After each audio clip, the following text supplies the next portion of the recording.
భద్రాద్రి కొత్తగూడెం జిల్లా వైరాలో 60,000 ఎకరాలకు గోదావరి నీళ్లను అందిస్తామన్నారు వైరా ఎమ్మెల్యే మారుతి రామదాస్ నాయక్. గోదావరి జలాలు వైరా రిజర్వాయర్ తరలించేందుకు లింక్ కెనాల్లోకి నీరు విడుదల చేసి గోదావరి జలాలకు హారతి పట్టి ప్రత్యేక పూజలు చేశారు.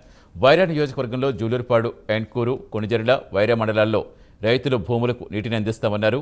గోదావరి జలాలు వైరా చెరువులోకి తీసుకెళ్లేందుకు సహకరించిన ప్రతి ఒక్కరికి రుణపడి ఉంటామన్నారు ఎమ్మెల్యే.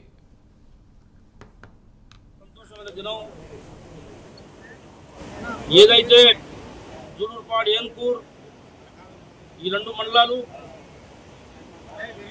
ఈ నీళ్లుపై మన వైరా ప్రాజెక్టు ఇవ్వటం ద్వారా అక్కడ 20,000 ఎకరాలు, ఈ రెండు మండలాలు కలిపి 35,000 ఎకరాలు.